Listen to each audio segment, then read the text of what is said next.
মাহমুদুর রহমান ছিলেন আমার দেশ পত্রিকার ভারপ্রাপ্ত সম্পাদক।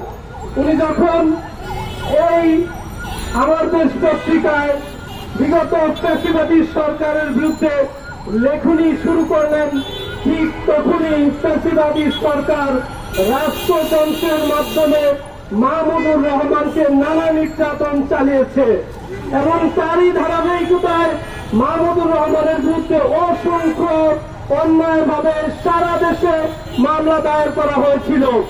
মাহমুদুর রহমান সেই মামলায় হাজিরা দিতে বিভিন্ন আদালতে, বাংলাদেশের বিভিন্ন আদালতে উনি গিয়েছিলেন এবং আপনাদের মনে থাকবে কুষ্টিয়ার একটি আদালতে মাহমুদুর রহমান সাহেবকে কিভাবে সেই সময়ের ফ্যাসিবাদী সরকারের গুন্ডা বাহিনী তাকে মেরে রক্তাক্ত করেছিল। সেই মাহমুদুর রহমানকে আমরা যখন দেখতে পাই এই 24-এর স্বাধীনতার 26 পরবর্তী স্বাধীনতা এই দেশে আসার পরে তাকে আটক করা হয়, তাকে গ্রেফতার করা হয়, তাকে মুক্ত না দেওয়া হয়, সেখানে আমরা সত্যি মর্মাহত এবং আশাহত। আমরা জানি দিল্লির বিরুদ্ধে সবচেয়ে বেশি সোচ্চার ছিলেন মাহমুদুর রহমান। আমরা সবসময় তার লেখনের দ্বারা, তার কথাবার্তার দ্বারা আমরা সবসময় আলোড়িত হয়েছিলাম। সেই মাহমুদুর রহমানকে 2015 সালের 3রা আগস্ট পল্টন থানায় একটি মিথ্যা মামলা দায়ের করা হয়।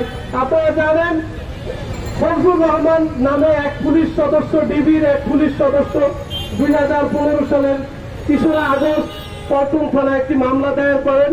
মামলাটি হচ্ছে দণ্ডবিধির 365 অপহরণের অভিযোগ এবং দণ্ডবিধির 120 খ ধারায়, যেখানে অপরাধমূলক ষড়যন্ত্র, এই ধারায় মামলা করা হয়।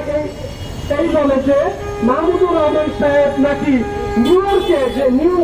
আমেরিকার নিউ ইয়র্কে যে সজীব ওয়াজেদ জয় ছিলেন তাকে নাকি হত্যার উনি ষড়যন্ত্র করেছিলেন, হত্যার নাকি উনি ষড়যন্ত্র করেছিলেন। সেই কারণে ওনাকে 2015 সালে একটি মামলা দায়ের করা হয়। 2018 সালে সেই মামলার চার্জশিট দেওয়া হয় এবং 2023 সালে সেই মামলায় পৃথক 2টি ধারায় তাকে 7 বছরের জেল দেওয়া হয়। আপনারা জানেন 7 বছরের জেল দিলে সিএমএম আদালত তাকে আত্মসমর্পণ করলেও জামিন দেওয়ার কোনো এখতিয়ার নাই। সুতরাং সেখানে তাকে নেওয়া হলো এবং তাকে জামিন দেওয়া হলো না এবং তাকে জেলে পাঠিয়ে দেওয়া হলো। কিন্তু আপনারা নিশ্চয়ই জানেন আমাদের কোড অফ ক্রিমিনাল প্রসিডিওর যদি ফৌজদারি বিধি, সেই বিধির 401-এর সাবসেকশন 1-এ বলা আছে, গভর্নমেন্ট যদি সরকার মনে করে যে কোনো সময় যে কোনো আসামি যে কোনো সেন্টেন্সের বিরুদ্ধে অপরাধের সাজাপ্রাপ্ত হয়, তাহলে যে কোনো সময় without any condition or upon any condition government can suspend the sentence. Government তার এই সাজাকে স্থগিত করতে পারত। গভর্নমেন্ট সেটি না করে তাকে বিভিন্ন ধরনের অফার করা হলো।